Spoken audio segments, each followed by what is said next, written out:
Olá, bem-vindo ao nosso canal. Esse é um pequeno trabalho para que você possa compreender sobre um ato praticado pelo Gabinete da Presidência do Supremo Tribunal Federal que se iniciou em 14 de março de 2019 e até a ação ser julgada em 10 de junho de 2020. Neste período todo não houve apresentação de provas, não houve julgamentos, mas houveram sim pessoas presas, contas invadidas, seja lá com permissão ou não, tortura e demais atos empregados para que se apurasse os fatos de uma ação criminosa de várias pessoas ou grupos. E isso não ocorreu, o que é preocupante. Mas dá para notar o motivo pelo qual, através da palavra do próprio presidente no tribunal. Considerando a existência de notícias fraudulentas, fake news, denunciações caluniosas, ameaças e infrações revestidas de ânimos caluniante, difamante e injuriante, que atingem a honorabilidade e a segurança do Supremo Tribunal Federal e de seus membros e familiares. Importante lermos alguns trechos do Código Penal Brasileiro em relação aos crimes citados, em especial denunciação caluniosa. Capítulo 3 dos crimes contra a administração da justiça, denunciação caluniosa. Artigo 339. Dar causa à instauração de inquérito policial, de procedimento investigatório criminal, de processo judicial, de processo administrativo disciplinar, de inquérito civil ou de ação de improbidade administrativa contra alguém, imputando-lhe crime, infração ético-disciplinar ou ato ímprobo de que sabe inocente. Comunicação falsa de crime ou de contravenção. Artigo 340. Provocar a ação de autoridade comunicando-lhe a ocorrência de crime ou de contravenção que sabe não se ter verificado. Autoacusação falsa. Artigo 341. Acusar-se perante a autoridade de crime inexistente ou praticado por outrem. Falso testemunho ou falsa perícia. Artigo 342. Fazer afirmação falsa ou negar ou calar a verdade como testemunha, perito, contador, tradutor ou intérprete em processo judicial ou administrativo, inquérito policial ou em juízo arbitral. Retornando aos ânimos reportados na GP do Gabinete da Presidência, temos o capítulo 5 dos crimes contra a honra. Calúnia, artigo 138.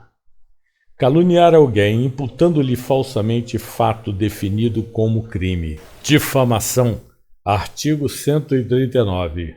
Difamar alguém imputando-lhe fato ofensivo à sua reputação. Injúria, artigo 140. Injuriar alguém ofendendo-lhe a dignidade ou o decoro. Os destaques da semana entre os julgamentos do plenário do Supremo Tribunal Federal. Você confere aqui na TV Justiça. É o Plenárias, que já começou. Hoje com os principais momentos da sessão do dia 10 de junho de 2020. O inquérito das chamadas fake news. Um processo que chama muito atenção. Havia desistência, inclusive, do Partido Rede Sustentabilidade, que havia apresentado esta ação. E aqui é importante a gente fazer uma observação, Cadu. O julgamento foi apregoado como foi chamado para que os ministros pudessem decidir um pedido de medida cautelar nessa ação proposta pelo Partido Rede. Mas o ministro Edson Fachin propôs que, ao invés de analisar o pedido de medida cautelar, o julgamento fosse convertido já para analisar o mérito, o pedido final, que era justamente essa possível declaração de inconstitucionalidade da abertura deste inquérito. Quando a independência do Poder Judiciário e o Estado Democrático de Direito estiverem passíveis de ameaça ou a ameaça de lesão ou a uma lesão efetivamente, e as autoridades competentes ficarem inertes e não tomarem providências. Então, ele confirmou a constitucionalidade desse dispositivo que garante essa possibilidade ao Supremo e confirma, portanto, a constitucionalidade da instauração do inquérito, inclusive da designação do ministro Alexandre de Moraes como relator, e estabelece alguns requisitos ao final do seu voto na parte dispositiva, dizendo que neste inquérito é preciso que haja a participação do Ministério Público, que seja observada a súmula vinculante número 14, que fala justamente desse sigilo dos elementos de prova já colhidos, mas que uma vez já finalizados e documentados, é preciso que se dê ao advogado das partes, ou do indiciado, ou do investigado, a possibilidade de ampla defesa também. Então, a súmula vinculante tem que ser observada também na condução dessas investigações, e limita, dizendo que há uma liberdade de expressão e uma liberdade de pensamento, mas acaba trazendo alguns parâmetros também para afastar possíveis situações que não seriam alvo e objeto dessa apuração e dessa investigação. O partido Rede Sustentabilidade questiona a constitucionalidade da portaria do Supremo Tribunal Federal que determinou as investigações. O partido alega que o inquérito conduzido pelo próprio STF viola preceito fundamental da separação de poderes, previsto na Constituição Federal, e que somente em raríssimas exceções a investigação pode ser conduzida pelo Judiciário, o que não seria o caso, uma vez que não há indicação de ato praticado na sede ou dependência da Corte, muito menos se os investigados estão sujeitos à jurisdição do Supremo Tribunal Federal. O inquérito das fake news foi aberto em março do ano passado pelo presidente do STF, ministro Dias Toffoli. Considerando a existência de notícias fraudulentas, conhecidas como fake news, denunciações caluniosas, ameaças e infrações revestidas de ânimos caluniante, difamante e injuriante, que atingem a honorabilidade e a segurança do Supremo Tribunal Federal, de seus membros e familiares, resolve, como resolvido já está, nos termos do artigo 43 e seguintes do Regimento Interno, instaurar inquérito criminal para a apuração dos fatos e infrações correspondentes em toda a sua dimensão. Na portaria, ele afirmou que a decisão foi tomada considerando a existência de notícias fraudulentas, denunciações caluniosas, ameaças e infrações que atingem a honra e a segurança do Supremo Tribunal Federal, de seus membros e familiares, e considerando também que velar pela intangibilidade das prerrogativas do Supremo Tribunal Federal e dos seus membros é atribuição regimental do presidente da Corte. A investigação de ameaças contra magistrados tramita em segredo de justiça e é conduzida pelo ministro Alexandre de Moraes. Na ação movida pela rede, foram pedidas informações ao ministro Dias Toffoli, que publicou a portaria. Ele afirmou que o inquérito tem como objetivo identificar associações de pessoas formadas com o objetivo específico de praticar crimes contra os bens jurídicos da democracia e que as investigações ocorrem em segredo de justiça para garantir o sucesso dos trabalhos e preservar dados sensíveis de membros do tribunal e seus familiares. Representante dos Institutos de Advogados do Brasil, que participou do julgamento como amigo da Corte, defendeu a inconstitucionalidade do inquérito por entender que houve violação de princípios. Inexiste uma justa causa para este inquérito, instaurado sem delimitação de tempo, sem delimitação de lugar e eventuais fatos, sem nem ao menos referência a eventuais fatos em concreto, e tampouco a indicação de possíveis autores.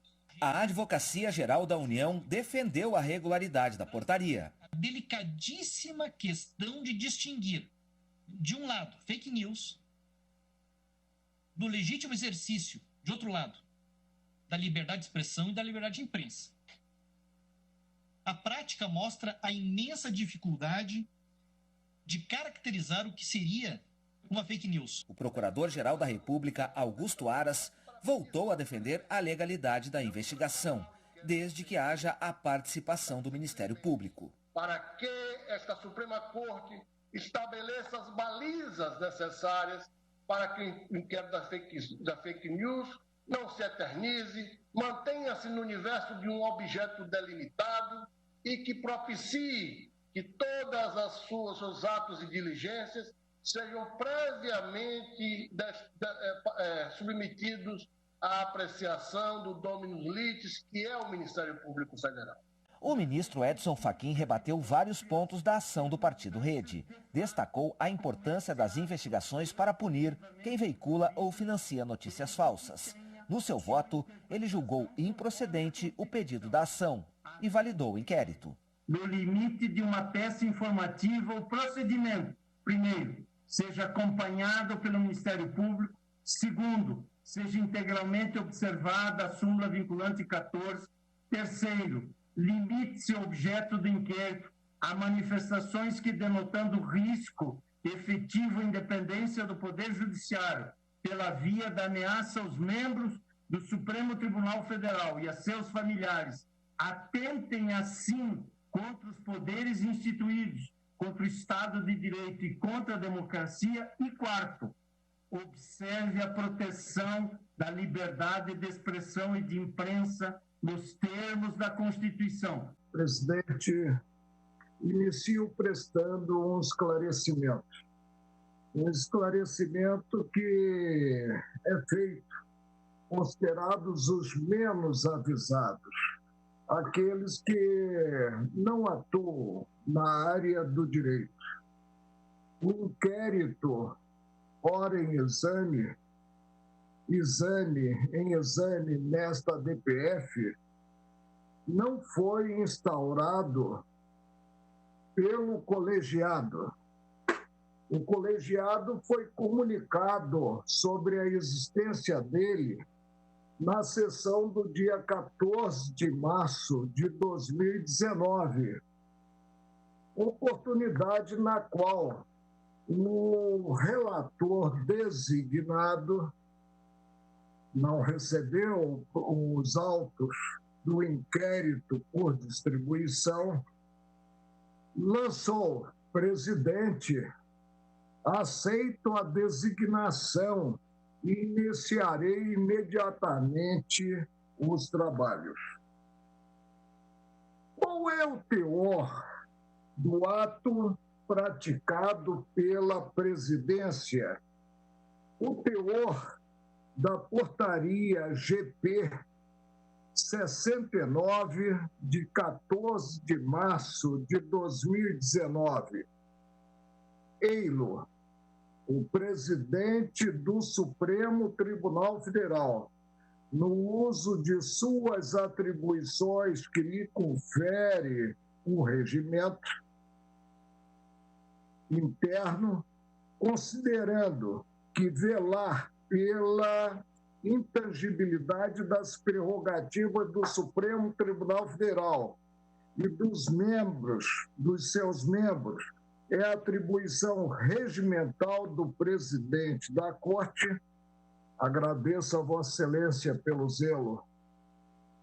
Artigo 13, inciso 1, considerando a existência de notícias fraudulentas, fake news, denunciações caluniosas, ameaças e infrações revestidas de ânimos caluniante, difamante, injuriante, que atingem a honorabilidade e a segurança do Supremo Tribunal Federal, de seus membros e familiares, resolve, nos termos do artigo 43 e seguintes do Regimento Interno, instaurar inquérito para apuração dos fatos e infrações correspondentes em toda a sua dimensão. Designo, vou repetir o vocábulo, designo, para a condução do feito, o eminente ministro Alexandre de Moraes, e poderá requerer à presidência a estrutura material e de pessoal necessária para a respectiva condução. Então, presidente, o inquérito resultou de um ato individual. Em momento algum, o surgimento passou pelo crivo do colegiado. Presidente, em direito, o meio justifica o fim. Jamais o fim justifica o meio utilizado. E sabemos nós que é uma diferença marcante, consideradas as atuações do particular e a atuação do administrador, do servidor, e todos nós somos servidores de nossos semelhantes. Enquanto o particular pode fazer tudo que não esteja proibido em lei, o administrador somente pode fazer o que está autorizado em lei. E também essa benção geral, que toda concentração de poder é perniciosa, que os órgãos da administração atuam em áreas previamente estabelecidas. E com isso se tem homenageado, se tem observado o sistema de freios e contrapesos. Colhe o presidente certas passagens de parecer de um grande jurista paranaense. Parecer que proporcionou ao Colégio de Presidentes dos Institutos dos Advogados do Brasil, o professor, o mestre de tantos mestres, René Ariel Dott. O que fez ver Sua Excelência nesse parecer? Vou ler 2 trechos desse parecer. O Supremo Tribunal Federal, como um dos poderes da República, não pode estar infenso às manifestações críticas dos cidadãos pelas várias modalidades da liberdade de expressão. A propósito, a revogada Lei de Imprensa 5.250, de 9 de fevereiro de 1967, continha um dispositivo excludente de ilicitude que pode ser invocado pelas vias ou pela via analógica. Artigo 27. Não constituem abusos no exercício da liberdade de manifestação do pensamento e de informação. 1. A opinião desfavorável da crítica literária, artística, científica e desportiva, salvo quando inequívoca a intenção de injuriar ou difamar. Prossegue o nosso mestre René Ariel Dott. As manifestações populares e pacíficas contra a instituição do Supremo Tribunal Federal, como um dos poderes políticos, não podem ser consideradas como ilícitos penais contra a honra, máxime porque inúmeras decisões manifestamente contrárias ao princípio estabelecido na Lei de Introdução às Normas do Direito Brasileiro, artigo 5º. Na aplicação da lei, o juiz atenderá aos fins sociais a que ela se dirige e às exigências do bem comum. O mesmo professor René Ariel Dotti, nesse parecer a que me referi, ressalta o poder judiciário no Estado democrático de direito, jurado pelo primeiro artigo de nossa lei fundamental, assim como o executivo e o legislativo. Houve aqui um erro de grafia, saiu judiciário, mas é legislativo. Jamais poderá deixar de ouvir a voz das ruas como elementar expressão da liberdade de crítica, ainda que envolta em palavras, gestos ou sinais grosseiros.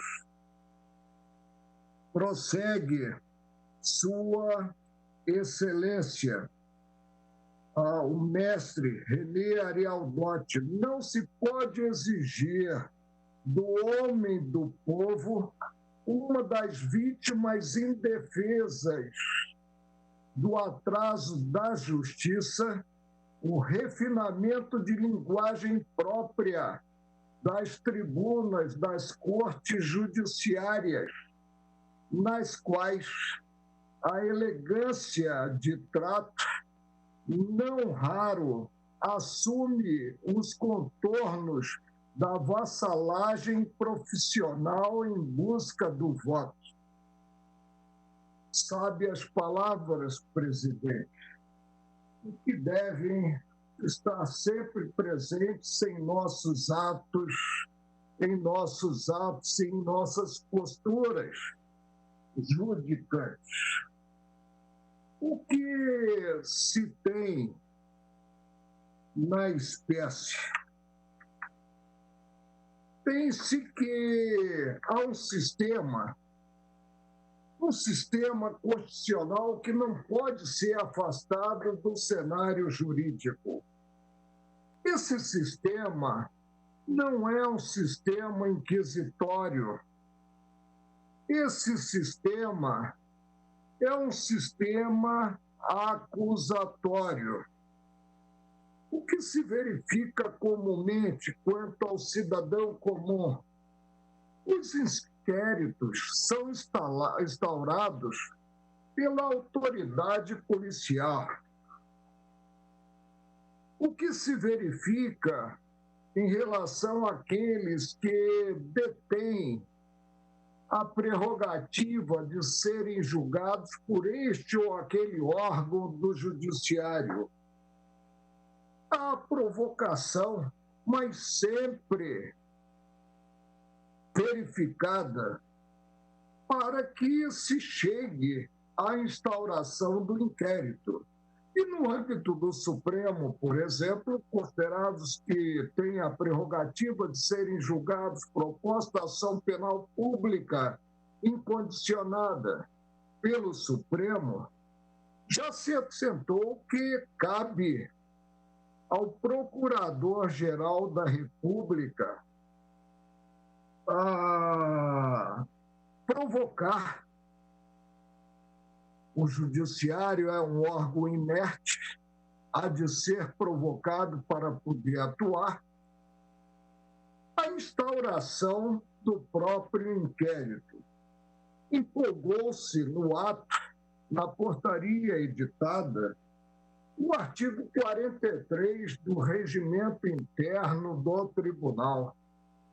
Acontece que, havendo a Constituição Federal de 1988 consagrado o sistema acusatório, este artigo não foi recepcionado pela Carta de 1988, do que, inclusive, tem um parágrafo polivalente que estaria a autorizar o parágrafo próprio ao sistema inquisitivo a instauração do inquérito, ainda que não ocorrido o crime no âmbito do próprio Supremo.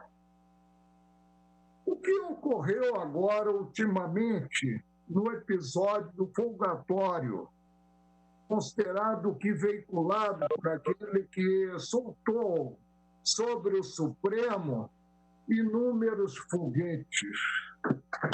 Vossa Excelência, como incumbia fazer, oficiou ao Procurador-Geral da República para as providências que Sua Excelência entender devidas, observando, portanto, o sistema acusatório.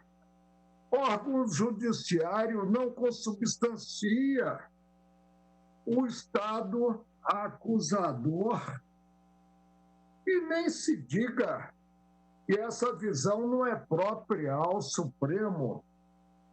Reporto-me, presidente, a artigo do professor Adilson Abreu Dallari, publicado em um sítio jurídico consagrado Conjur. Supremo não é sinônimo de absoluto. É um dos poderes, integra um dos poderes da República. Por isso mesmo, presidente, ao oficiar no caso, a minha ex-colega de UNB, a minha ex-colega de trabalho no Tribunal Superior do Trabalho, doutora Raquel Elias Ferreira, e assim a conheci antes do casamento, depois tomou o apelido do marido, ou seja, o Dodger, e hoje não há essa obrigação no Código Civil, inclusive o marido pode tomar os apelidos da mulher por livre e espontânea vontade, teve oportunidade de pronunciar-se no inquérito 4.781, o momentoso inquérito 4.781, afronta ao sistema penal acusatório instituído pela Constituição. O inquérito 4.781, em matéria de competência para instauração e condução, fere o sistema penal acusatório instituído na Constituição de 1988 em seus pilares fundamentais. Com efeito, a Constituição de 1988, ao estabelecer o primado da democracia, também instituiu o sistema penal acusatório e um conjunto de garantias individuais necessárias para assegurar um julgamento penal justo como juiz natural. E aqui o colega relator deste inquérito aceitou a designação verificada, passando a encerrar um verdadeiro juízo de exceção, a anterioridade da lei penal, o contraditório, a ampla defesa, o habeas corpus e o devido processo legal.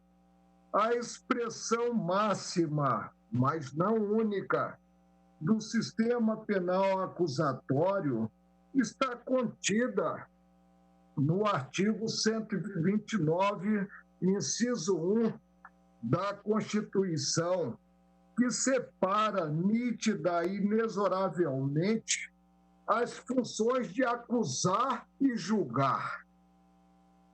E aqui o inquérito foi instaurado logo pela vítima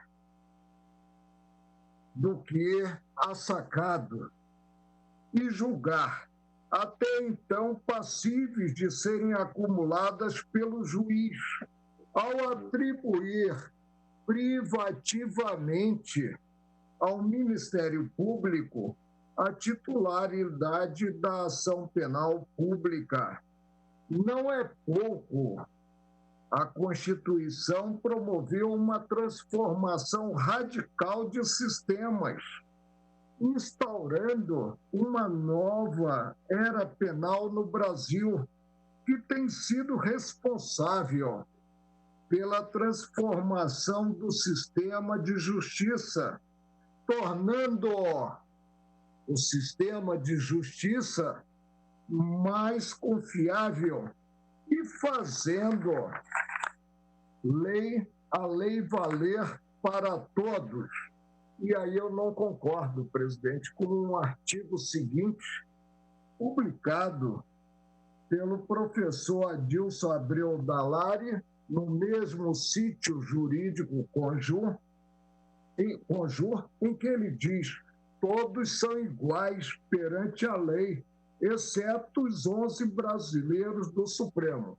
Pelo menos eu me considero igual aos cidadãos em geral. De fato, embora o sistema penal acusatório seja marcado por diversos princípios, o principal deles é que o órgão estatal responsável pela acusação necessariamente não será responsável pelo julgamento. Foi o que eu disse. Não pode a vítima instaurar inquérito e, uma vez sendo formalizado o requerimento de instauração de inquérito, cumpre observar o sistema democrático da distribuição, sob pena de passarmos a ter, como eu disse, um juízo de exceção em contrariedade ao que previsto no principal rol das garantias constitucionais da Carta de 1988. Neste ponto, o sistema acusatório é o oposto do sistema inquisitorial, que se distingue exatamente pela concentração das funções, o inquisitorial, de acusar e julgar em um só agente estatal, o juiz inquisidor. A razão de ser do sistema acusatório, baseado na separação de funções estatais, é muito relevante. Se o órgão que acusa é o mesmo que julga, não há garantia de imparcialidade e haverá tendência em condenar o acusado, o que estabelece a posição de desvantagem do acusado na partida da ação penal. Por mais que se lhe assegure o direito de defesa, o modelo inquisitorial diminui a confiança e a credibilidade no sistema de justiça. O viés de o juiz confirmar na sentença a sua própria acusação é uma variável que não pode ser descartada no sistema inquisitorial. Daí logo se percebe que a finalidade que alimenta o sistema acusatório é a necessidade de se garantir que investigados e acusados em processo penal, e Tornag costumava dizer que inquérito é processo penal e não como nós normalmente rotulamos autos de inquérito, sejam julgados por um juiz neutro e imparcial, livre de pré-compreensões decorrentes da sua prévia atividade de preparar a investigação ou a acusação. Afrânio Silva Jardim adverte com propriedade: a nosso juízo, os princípios mais importantes para o processo penal moderno são da imparcialidade do juiz e do contraditório. Pode-se mesmo dizer que os demais princípios nada mais são do que consectários lógicos destes dois princípios. Assim, o princípio da demanda ou iniciativa das partes, próprio do sistema acusatório, decorre da indispensável neutralidade do órgão julgador. Sem ela, toda a atividade jurisdicional restará viciada. Por esse motivo, a tendência é retirar do Poder Judiciário qualquer função persecutória e o inquérito é embrião da persecução criminal propriamente dita, devendo a atividade probatória do juiz ficar restrita à instrução criminal, assim mesmo supletivamente ao atuar das partes. Prossegue a doutora Raquel Elias Ferreira Dodger. Minha homenagem à Sua Excelência, para que o princípio central que anima o sistema acusatório seja realmente alcançado, garantir julgamentos por juízes imparciais e neutros, não basta que o juiz que julgue não seja o mesmo que acuse, é necessário também que o juiz que julgue não seja o mesmo que investigue os fatos que a seguir constarão da acusação. É que o juiz que investiga se vincula e a emoção está presente na vida de todos nós. Se vincula, ainda que inconscientemente, aos resultados da sua investigação, o que lhe diminui a capacidade de avaliar com distanciamento a acusação posteriormente feita por outro órgão. Justamente por isso, um pilar do sistema penal acusatório é a baliza de que juízes devem se manter distantes da fase pré-processual de coleta de provas necessárias à formação da opinio delicti e à formulação da acusação, nela atuando apenas quando provocados pelas partes.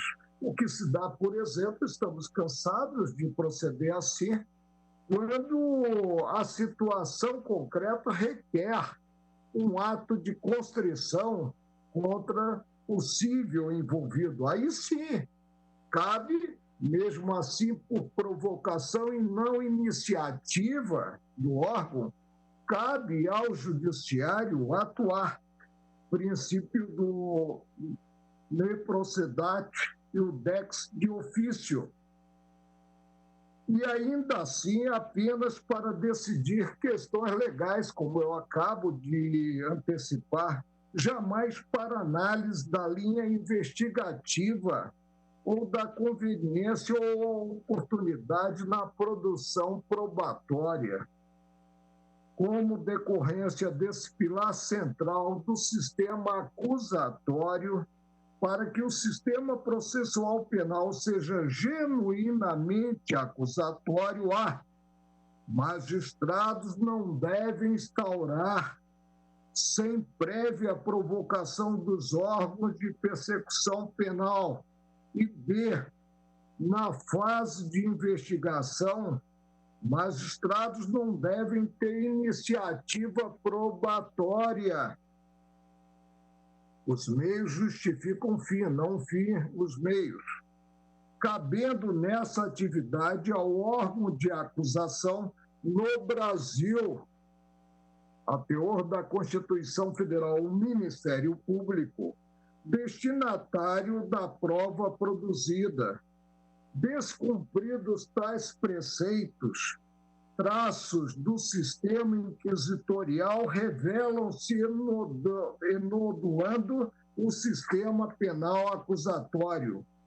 É precisamente o que ocorre, disse Sua Excelência, no inquérito 4.781, cuja instauração foi feita por magistrado e cuja condição investigatória está sendo feita por magistrado sem participação do Ministério Público, em afronta à Constituição e ao sistema acusatório, e prossegue versando a instauração de ofício do inquérito e abordando a problemática, para mim, seríssima, o fato de se ter escolhido a dedo.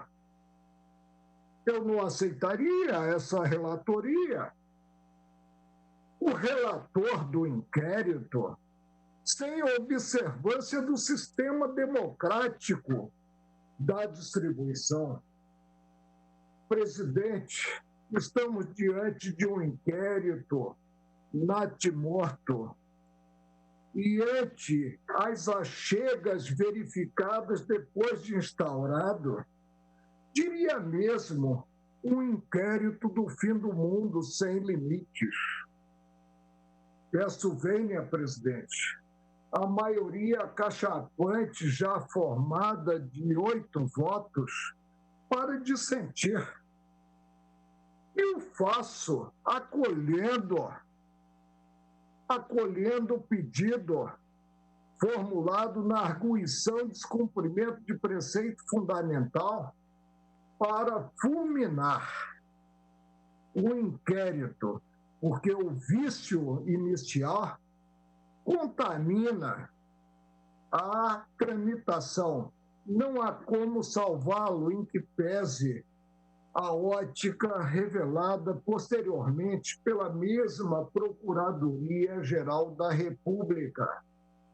E devo ressaltar que, inicialmente, esse inquérito foi coberto pelo sigilo. Receio muito, presidente, as coisas misteriosas. Devo ressaltar que somente se deu margem ao acesso por possíveis investigados envolvidos passados 30 dias, o mesmo ocorrendo quanto à audição da Procuradoria-Geral da República. É como voto a partir, como costumo sempre dizer, da ciência e consciência possuídos.